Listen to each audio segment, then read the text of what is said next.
2 years, hundreds of hours in the workshop, one freshly built engine. And now it all comes down to this. Today we're at the legendary Shelsley Walsh Hill Climb, where our Jaguar XK120 has one mission: set a new class record. Let's see if it can be done. Morning Harlan, welcome to Shelsley Walsh for Nostalgia Classic Festival. It's fantastic, lovely event. This is the second day. Yesterday was a really good day. We had some good practice runs with our beautiful Jaguar, and surely some of the machinery here is fantastic. Harlan will have been round filming that already. You'll get to see that as we go through the day, but we're here today hoping to take the XK120 record away today, and we were 6/10 off yesterday. So if Ian can find 6/10 in his next 2 attempts, we will have the fastest XK120 up Shelsley Walsh ever. That is our mission today. But otherwise, stay with us for the day. Me and Harlan will be doing some walking around and chatting about cars. As you can hear,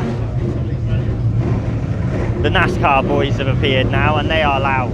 At this point, Tom's microphone was drowned out by the roaring sounds of pushrod V8s, so let me take over. The variety on display at this event was second to none, with everything from these American brutes to rally legends, prototypes, open wheelers, and historics like our Jag. As always, in this video, this is just as much of a celebration of cars and motorsport as it is about us. So make sure you stay tuned for plenty of vehicular eye and ear candy. These American oval racers had an immense amount of presence on and off the track, and they were by far the loudest cars at Shelsley. Wherever you were in the paddock, you were always able to hear them roar into life in the distance.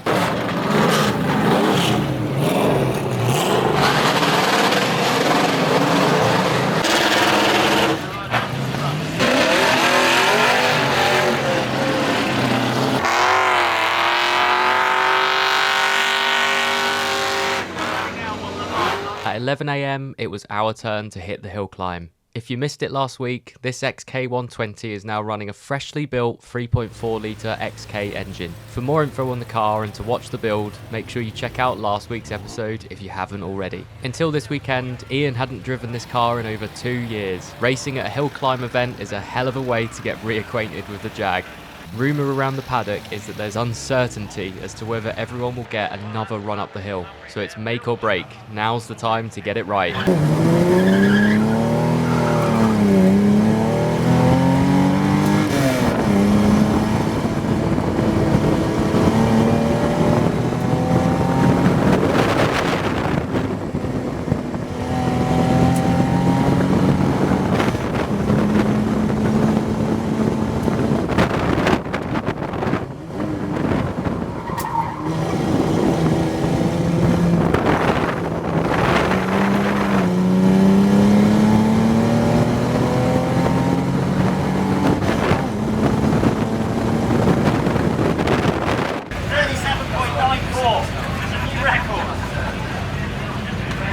.94. Absolutely fantastic. The current fastest XK120 was 38.02. That was set by Guy Broad in 2012. So we now have the fastest XK120 up Shelsley Walsh. Well, we've had a win at Goodwood, and we've just set a new record here for an XK120. We might as well pack up and go home, retire at that. We've done what we wanted to do, and we've had no practice, nothing. The car had no engine on Monday. We drove it here on Friday from the workshop. Yeah, Ian drove it all the way up here. We drove all the way up through, 2-hour drive up because the motorway was shut. I towed the trailer with the van, and then we had to change the exhaust gasket yesterday lunchtime because that had blown. And we looked at yesterday's practice times, and we were close, 6/10. We didn't think we might just break Guy Broad's record, but we smashed it. Absolutely smashed it. Couldn't be any happier. So now we're going to have a little look round. That's just done really for the day. I think we're running again later, but we don't care now. Everyone's over the moon now. And we're going to look at rally cars because they're our favourites. So we've got the Audi Quattros, S1, S2 Evolution, Colin McRae's old Focus RS. This is a beautiful bit of kit, isn't it? Just look at it. That iconic livery brings me back to my childhood, 1999. Highest paid rally driver in the world at the time he was then. What do you think of the Daihatsu? I think that's pretty cool if somebody's decided to rally one of those K cars. I quite like them, turbocharged, 4-wheel drive. I mean, this is John's car, and look at the seats he's had made. They're fabulous, they are. They're exact replicas of the work seats. And of course, this is in full group end trim back in the day, so it's got the rear seats in, roof lining in, as that's what you had to have. Group end rules were production. If you want to see a genuine X-Works one that was raced by Tony Pond and won in 1987 at the Isle of Man Manx International, just over here and belongs to a good friend of mine. The iconic Pro Drive. This is where Pro Drive started their career off. BMWs. Really? Yeah, this was a Loctite. This isn't a genuine one, I don't think, but this is what Pro Drive started off in. Before Subarus, it was them in the mid-80s. Another iconic livery, Andrews Heat for Hire. And here is the iconic Tony Pond, Rob Arthur, 1987, Isle of Man, Manx. This car won the Group N Championship and won the rally outright with Tony Pond driving it. And then we have an iconic 6R4. I do love one, yeah, they are quite nice. Fabulous use of an Austin Metro. There's not very much Austin Metro about it anymore. I think those are correct from the road car. It's all business, isn't it? It's all business, yeah. And then there's a very large engine in the back of it. just there we are. It's all engine really. Yeah. Wow. Entirely all V6 engine. And a 206 WRC. Lovely Jaguar RS.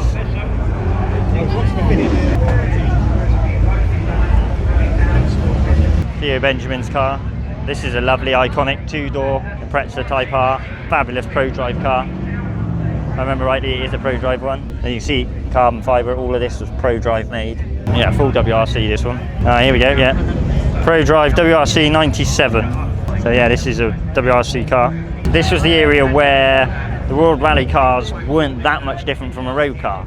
Lots of extra bits added on and strengthened, different pedal box, but basically it was very closely related to your road car. If I was going to have a toy, it'd be one of these. And my friend's got a Group M one, 98. I keep telling him every time he wants to sell it, I'll buy it. But the price goes up every year by about 10 grand. So he's never selling it and I can never afford it. Normally with Stig Blomqvist turns up here and drives one, but not this year. But I am assured on all accounts they are a bit of a handful. Yeah. They're very understeery. You've got to really flick them around and drive them right on the limit to get the most out of them. But they're a crowd pleaser, aren't they? And we've got this beautiful E-Type here that might not be standard. I don't remember E-Types having bodywork that wide and slicks that big on them. We see this one quite regularly in the hill climb world. And it's a purpose-built hill climb machine, isn't it? That's what it's for. Slicks, everything. This is nice, AC Ace, with a Bristol engine in. And then an Alva. We keep toying with buying an Alva. And I keep telling Ian they cost more to run than an MGB, which I know is hard to believe. This is the thing with a jet engine. I haven't even looked at this yet. Let's go have a little look at this. Definitely leant over that forward twin cam engine, isn't it? You can't get that any lower in there, could you? That's some fabulous engineering to get that done. And there's a turbo jet engine somewhere over there.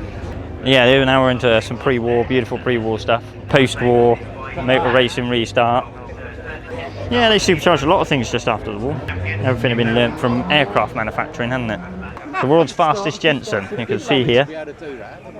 Say Jensen CV8. Oh my good God. Well, if you need to get rid of that's some serious turbocharging, isn't it? Put this back on the road. It's a hell of a system, isn't it?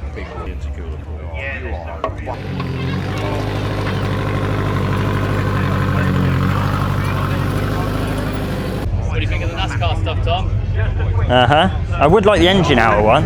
I think these are fantastic things, these engines. These NASCAR engines are just absolutely insane amounts of power from what is still a pushrod engine. You're talking 700 to 1,000 horsepower from a pushrod V8. It's just absolutely crazy, on a carburettor as well still. I would like to go in one. I'd very much like to have a crack in one, just for a laugh, I think. I really like one of these. This is something I would buy myself. I keep looking at them. I did bid on one the other day. It's like a baby XK120, isn't it? It's just got the same sort of lines to it. And I know we were swearing about MGs the other day, but if I'm going to have one, it would be an MGA. And then they made the MGB, didn't they? Which isn't a beautiful looking car. It's a pretty looking thing, isn't it? Different. Well, this is the Rochdale Olympic. I've never seen one before. Somebody else on the channel will surely tell us what one of these is. It's quite a nice, pretty car. Yeah, the Jensen Interceptor. Absolutely beautiful thing. You see, I've always liked midget as well. I don't like working on it. Really grown on me. RS Turbo. Yeah, they're mad. I grew up on these. Look at the number plate, 2002. Yeah. I grew up on 2002s because that's what my uncle, my godfather, raced. Fond childhood memories of going around in them. And we are going to buy one actually very shortly. That's a little heads up. And we will be a 2002 race car in the next 6 months joining us. We have preliminary bought it already. Most underrated little Porsche. The 914. Yeah, I love a 914. I mean, it's such a good looking thing. I didn't realise they had the VW badge in them Oh my god. included. It's 2.2, turbocharged, 4-wheel drive.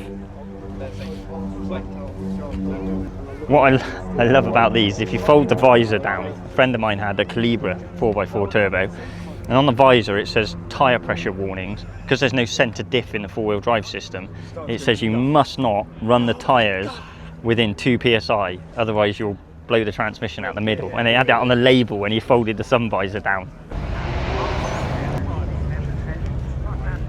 Look at this. This is what I was on about. This. Oh, is that not a pretty car? But no, I certainly haven't. Side exit exhaust, wire wheels. When you stand about here, 250 GTO-esque. I think that's a bit of a stretch. What do you mean that's a bit of a stretch? Your people. Subaru. I don't know why you keep saying this. I used to be a Subaru person, and I like a Subaru, but I'm over them. I'm done with them, okay? If I was going to have a toy, it'd be one of these. Beautiful things, aren't they, E-types? I do prefer a hard top over a soft top, though. What? Yeah, I think it just looks better. Type R.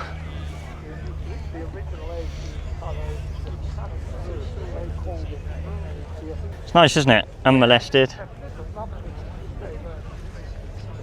RB5. They're a bit of rarity these days. I've worked on a couple of those. Number 345 of the Richard Burns editions. I am a little bit of a sweet fiend, and I am very tempted to get some sweets. These all do look quite good as well. Yeah, it's a good selection of sweets. Gone to a car show and bought sweets. Are you seriously filming me getting sweets? Yeah. Spectacle health I am. Right, that'll do. With a mountain of sweets in hand, we returned to the paddock where we heard that we were going to get another shot up the hill. And just as we waved goodbye to the Hurricane doing a flyover, we heard shouts of the one word you never want to hear at a racetrack: fire.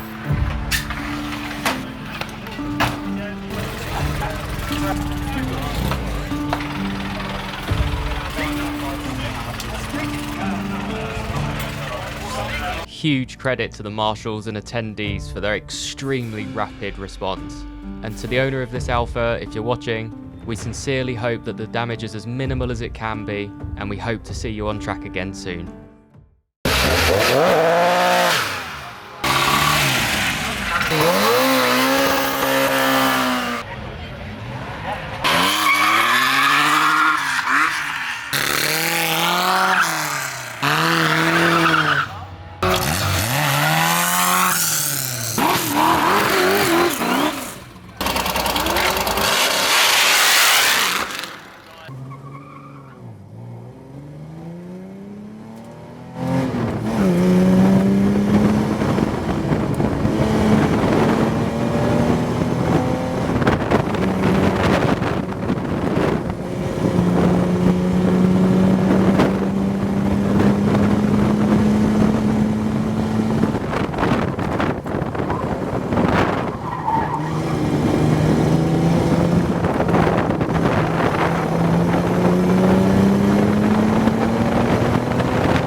Yeah, it's been a fantastic day, Harlan. Beautiful weather, Shelsley Walsh nostalgia. We do love this event.